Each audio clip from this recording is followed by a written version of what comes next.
Kursk में जीत का ऐलान कर दिया है। रूस ने दावा किया है कि कुर्स्क से यूक्रेन के सैनिकों को मार भगाया गया है, लेकिन यूक्रेन ने एक दिन में ही रूस के 5 सुपर सूरमा को मारकर युद्ध में नया ट्विस्ट ला दिया है। उधर एक एटमी सेंटर को लेकर पुतिन की नजर टेढ़ी हो गई है। पुतिन के लिए युद्ध अब मुसीबत से भी बड़ी आपदा बन चुका है। जिस युद्ध को प्रेसिडेंट ने कुछ दिन का फसाद समझा, वो अब रूस की हार के सिग्नल देने लगा है। जंग में यूक्रेन हावी होता दिख रहा है, भीषण तबाही मचा रहा है। रूस में घुसकर यूक्रेन युद्ध को अपने हिसाब से लड़ने लगा है। जैसे जैसे यूक्रेन रूस की जमीन पर बढ़त बना रहा है, वजह है रूस के हर हथियार की तबाही। यूक्रेन फोर्सेस ने रूस के सभी डिफेंस सिस्टम को कबाड़ बनाना शुरू कर दिया है। जिन सिस्टम के दम से रूस अब तक युद्ध में हावी था, उन्हें ही जेलेंस्की आर्मी ने अब टारगेट पर ले लिया है। एक दिन में रूस के 5 डिफेंस सिस्टम का शिकार करने के बाद प्रेसिडेंट जेलेंस्की ने कुर्स्क रीजन में वॉर को पूरी तरह पलट दिया। कुर्स्क की लड़ाई के लंबी खिंचने से रूस को यूक्रेन फ्रंट पर झटके पर झटका लग रहा है। तो क्या जेलेंस्की जंग जीतने का हथियार मिल चुका है?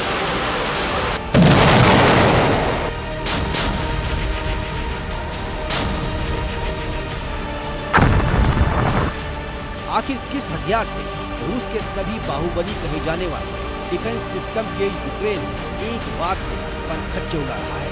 इसकी डिटेल प्रेसिडेंट पुतिन के लिए बेहद जरूरी है। लेकिन पहले वॉर जोन में रूस का रुतबा कैसे मिट्टी में मिलता दिख रहा है, देखिए। रूस का पंसिर S-1 एंटी एयरक्राफ्ट मिसाइल तबाह हो चुका है। रूस के OSA एयर डिफेंस सिस्टम के चीथड़े उड़ चुके हैं। पुतिन के बाहुबली S-300 का एयर डिफेंस सिस्टम मटिया मेट हो चुका है। जेलेंस्की ने एक दिन में पुतिन के 5 डिफेंस सिस्टम उड़ा डाले हैं। रूसी सेना की कुर्स्क में घनघोर पिटाई हो रही है। पुतिन आर्मी अपनी जमीन बचाने के लिए बैकफुट पर पहुंच चुकी है। कुर्स्क ओब्लास्ट में बीते 2 दिन से यूक्रेन हावी है। ग्राउंड बैटल में यूक्रेन फोर्स कुर्स्क के साथ सुत्जा में भी कई फ्रंट जीत चुकी है।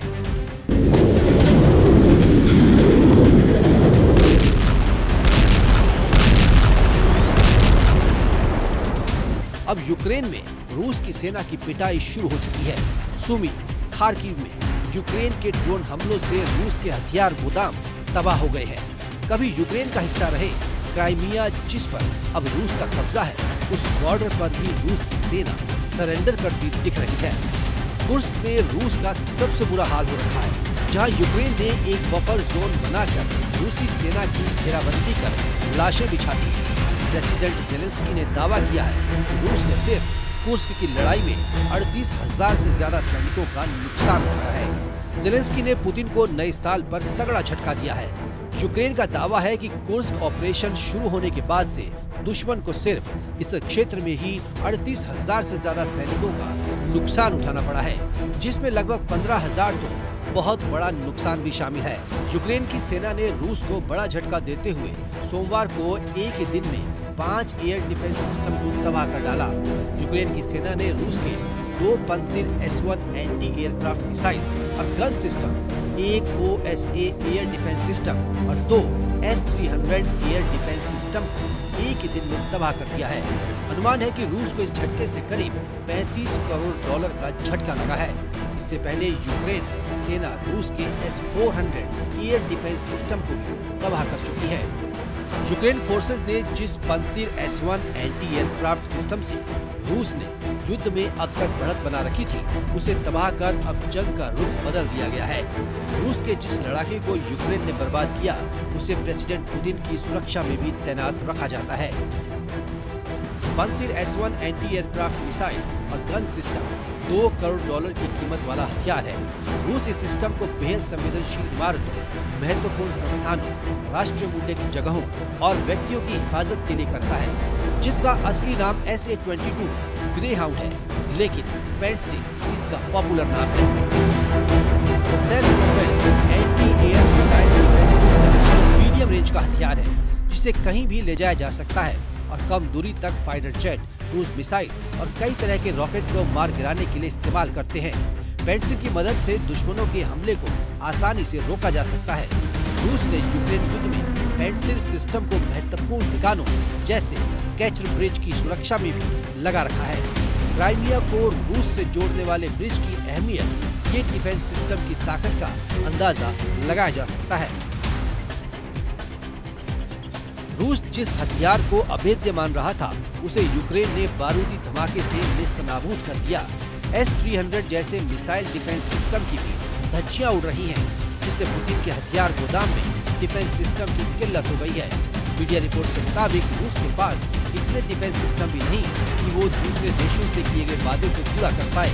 इसका फायदा उठाकर यूक्रेन ने डोनेट्स्क, सुमी, खार्किव और जापोरिजिया की किलेबंदी कर ली है। ज़ेलेंस्की ने दावा किया है कि कुर्स्क में उत्तर कोरिया के सैनिकों का सफाया भी अब तेजी से किया जा रहा है। Ukraine forces Kursk nuclear power plant पर कब्जा करने का मिशन ऑन कर चुकी है। ये एटमी सेंटर कुर्स्क में फंसे यूक्रेनी सैनिकों का कवच बन सकता है। ज़ेलेंस्की आर्मी ने प्लांट को कब्जे में ले लिया तो रूस का युद्ध में बचे रहना मुश्किल हो जाएगा, क्योंकि अगर रूस अपने ही पावर प्लांट पर हमला करता है तो दोहरे नुकसान का खतरा होगा। एक एटमी रेडिएशन का, दूसरा IAEA इसे न्यूक्लियर हमला घोषित कर सकता है। वहीं यूक्रेन की सेना एटमी प्लांट पर पहुंची तो एटमी युद्ध को टालना नामुमकिन हो जाएगा, जिससे बढ़ते खतरे को देखते हुए अमेरिका ने रूस के खिलाफ गोलबंदी शुरू कर दी है। जापान विजिट पर पहुंचे अमेरिकी विदेश मंत्री एंटनी ब्लिंकेन ने जापान को यूक्रेन के साथ होने का ऐलान किया है। ब्लिंकन ने इससे पहले पुतिन पर उत्तर कोरिया को स्पेस प्रोग्राम में मदद करने का आरोप भी लगाया। ब्लिंकन ने दावा किया कि युद्ध में 10,000 सैनिकों को भेजकर किम जोंग उन ने रूस से स्पेस प्रोग्राम की डील कर ली है। वहीं हर तरफ से मिले सेटबैक से अलग रूस के रक्षा मंत्रालय ने दावा किया है कि रूसी सैनिकों ने पूर्वी यूक्रेन में महीनों तक चली लड़ाई के बाद सबसे अहम फ्रंट पर जीत हासिल की है। रेड आर्मी ने खुराकोव पर कब्जा कर लिया है। खुराकोव पूर्वी बॉर्डर पर यूक्रेनी सेना का गढ़ है, जहां इंडस्ट्रियल एरिया के साथ पावर प्लांट भी है। खुराकोव पूर्वी और दक्षिणी यूक्रेन को जोड़ने वाले हाईवे पर मौजूद है। हालांकि रूस के दावे पर यूक्रेन अब तक कोई बयान जारी नहीं किया है। जबकि रूस ने खुराकोव में जीत के बाद सुत्जा में भीषण बमबारी शुरू कर दी है। रूसी सैन्य ब्लॉक्स ने जानकारी दी है कि यूक्रेनी सेना बर्जिन की ओर उत्तर की ओर बढ़ रही थी, जहां ड्रोन से मिसाइलों की बौछार कर 40 लोगों को मौत के घाट उतार दिया गया। रूस के हमले में 100 से ज्यादा के घायल होने की खबर है। वॉर जोन में लगातार मिल रहे झटके से परेशान प्रेसिडेंट पुतिन ने नया वार प्लान बनाया है। अब आग बबूला पुतिन यूरोप में अमेरिका के एटमी अड्डों को निशाना बना सकते हैं, लेकिन ज़ेलेंस्की की मदद करने के लिए पोलैंड ने बड़ा ऐलान कर दिया है। प्रेसिडेंट ट्रंप के शपथ ग्रहण करने से पहले यूक्रेन की कोशिश रूस में ज्यादा से ज्यादा इलाके पर कब्जा करने की है, साथ ही कुर्स्क न्यूक्लियर प्लांट पर यूक्रेन का झंडा फहराने की है। ज़ेलेंस्की आर्मी अपने मिशन में कामयाब रही तो ट्रंप के साथ होने वाली डील में यूक्रेन का पलड़ा भारी रहेगा। हालांकि प्रेसिडेंट पुतिन ऐसा कभी नहीं होने देंगे। पुतिन आर्मी कैसा पलटवार करती है, ये देखना अभी बाकी है।